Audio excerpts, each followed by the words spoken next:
What's up, Diablo 4 players? So let's hop into it. What is the best weapon for you? Is it bows? Is it crossbows? Are you going to be using daggers or are you going to be using swords? Which one is kind of the best for your build? So to kind of answer this question really quick, it depends on the build. I wish I could give you just a straight up answer. Yeah, swords are way better than daggers. It's not that simple. So to kind of explain why this is actually more complex is it comes down to what does your build benefit from? There are lots of different builds where there is a key passive that will give you some sort of bonus multiplier based off of maybe your crit strike damage bonus. Maybe you're running Victimize, which scales with your vulnerable damage.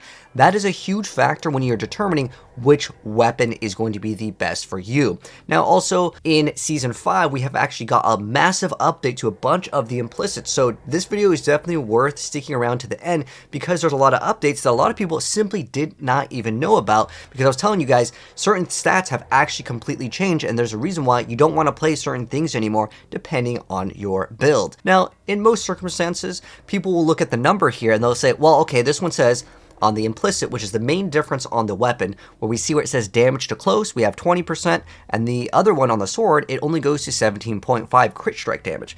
Obviously, if you are looking at a number standpoint, and let's say you're playing a melee build, isn't the, damage to close, it's bigger number. Bigger number not always mean better because there are other multipliers based off of your crit strike damage. And maybe your build doesn't benefit off of crit. Maybe you aren't going to be within melee range. So all of these factors will take place. So let's start off with the dagger versus sword, but it's still important that you guys watch this all the way through, even if it's like, well, I play a class that doesn't use this. Things have actually changed in Season 5 because now a lot of classes can actually play pretty much everything. It's actually a really cool update. Now, uniques also got a pretty massive update. There's a lot of stats that normally wouldn't be on weapons. Like before with daggers, all of it was just damage to close. Now we have a different number. We can have like flat damage, we have cold damage, we have just a big damage number over here. So certain things have actually changed in Season 5 that go across uniques as well as just on the base of the weapon.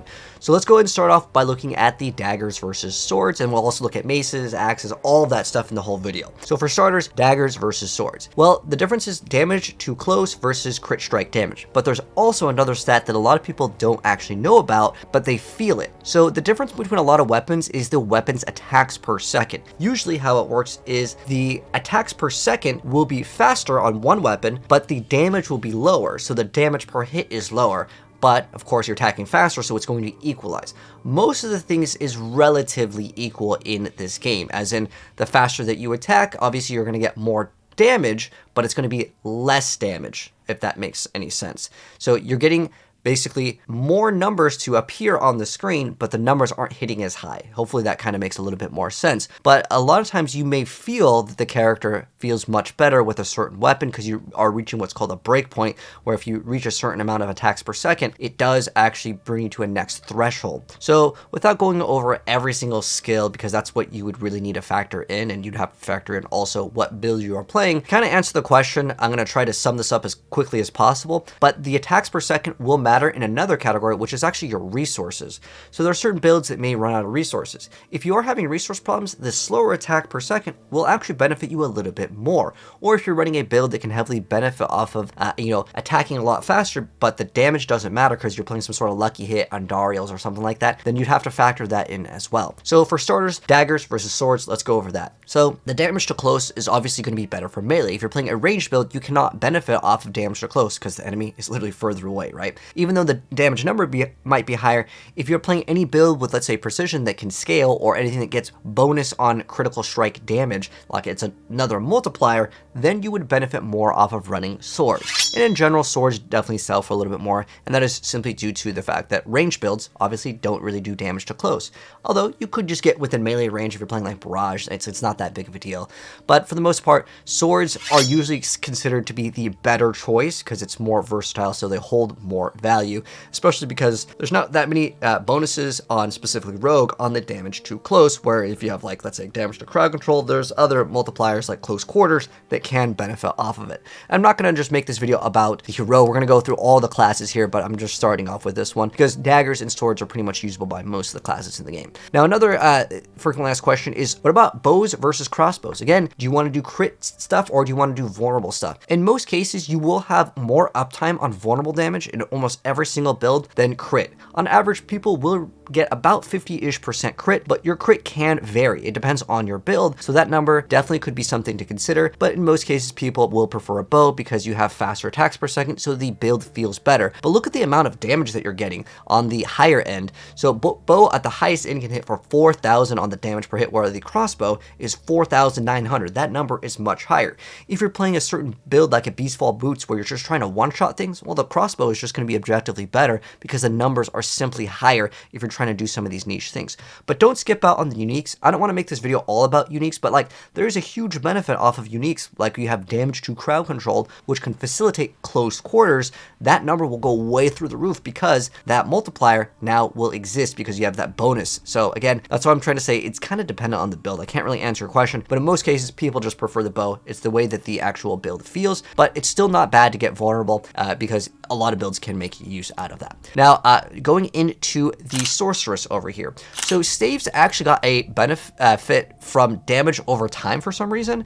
Now, a lot of builds right now are playing the lightning spear variant, and you're kind of forced to play the staff because you don't have access to like a two-handed mace or a two-handed sword, so you're forced to play the staff. Now unfortunately the staff kind of sucks because you only have one option for the sword, and the implicit used to be damage to crowd control, and now it is damage over time. A lot of builds, they can't make use out of this, but your pigeonhole, you have no choice. But if you're looking at daggers versus wands, that actually changed as well, because wands used to have a different stat, but now it's vulnerable damage. So a lot of times, wands will be kind of the choice, or crit strike damage, because you get the bonus on crit, one of the passives on the skill tree with like your crit damage. So I would say you can look at either one of those, but I probably wouldn't be running, let's say, the daggers unless you were specifically running like a ball lightning build, something that can actually get within melee range for the Sorc. But for Sorcs, I'm sorry, you guys have no option. It's basically just the staff, and obviously overpower. Sorc doesn't overpower, so skip out on that one. All right, so that one was actually kind of fast. Now, as far as Barbarian, they obviously have multiple weapons, but we already kind of went over like the swords here. So the differences would be, well, you only really have one option for the mace, so I'm not going to go over that because you don't have a choice. Now, the next question is, what about swords? What about axes and pole arms? Which one is the best? There are some builds that can benefit off of a lot of different things. Most people at this point will probably just try to opt for the grandfather, but until then, a lot of people prefer swords. The reason why is you can affect the target with bleed via the weapon mastery system, because it does apply bleed, and bleed does all these little bonus things. And most people aren't really playing damage over time currently in Season 5, but if that ever becomes better, well, you can run the axes. But there are bonuses on, let's say, the glyphs or the Paragon board for a lot of classes, and there's definitely one where like you have a pole arm equipped while you have like a sword equipped. So that kind of is a little bit build dependent, so I can't really answer which one is the best, the overall. But in most cases, crit strike damage is always great in swords, but don't leave out factoring in that your special, specialization can affect what type of weapon that you have. Also with like the rogue's passive on the skill tree, that can matter as well with like weapon mastery. Now moving on to the Necromancer over here, this is actually kind of cool. We actually have some newer things. So the scythes used to give you like life on hit, but now it's changed to summoning damage. So if you're a summoner, well, just run summoning damage. Now there is a thing, I'm not sure if this is actually something that has been updated in the notes, but as far as I'm aware of, the damage to like distance and close used to double dip. If someone knows specifically if they have updated in Season 5, I'm assuming it's not supposed to work like that, but you would get the benefit twice because your minions would also get it, and then you would get it, and your minions would get your stats. So you would actually get double the stats on the distances on the enemy. So that may still work, but summoning damage, if you're playing summoner, I mean, that's a no-brainer. You play summoner, get the summoning damage, right? But again, if the other thing double dips, then yeah. But if you're running axes also have damage over time. As far as wands go, you have vulnerable, you also have overpower. Overpower can actually be used on the Necromancer, so if you're playing certain blood builds, it can rely on overpower, or even the bone spirit build, heck, that actually does do overpower as well. So it's kind of build dependent on this one. Again, I know this doesn't really answer the question for every single thing, and I want to try to make it as good as possible. Like with the two-handed scythe, we're going to get 40% summoning damage.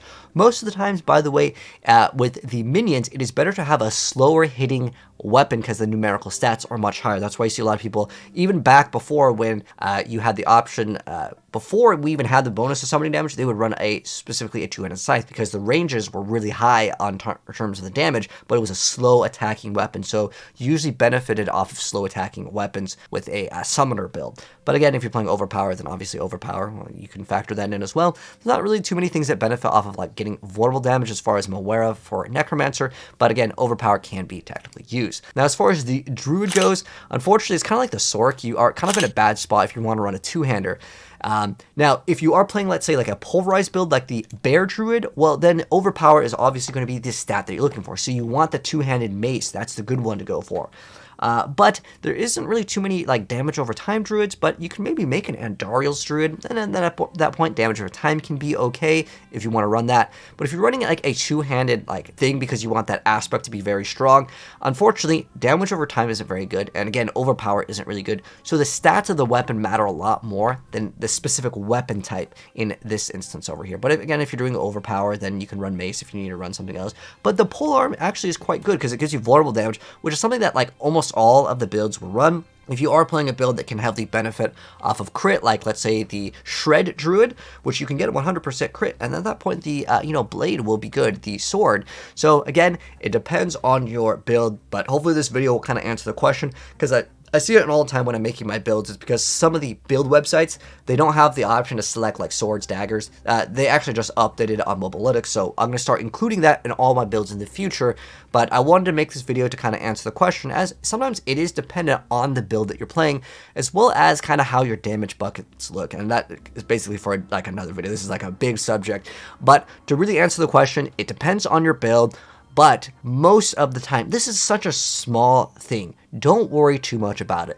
I would look at the item stats a lot more than like the actual implicit of the item, meaning like damage over time. This is like 20% here. What would give you way more stats is if I get this thing to drop, does it roll high in terms of like crit damage? And that matters usually more. Did you get a greater affix? Factored in that a lot more than factoring in the weapon type.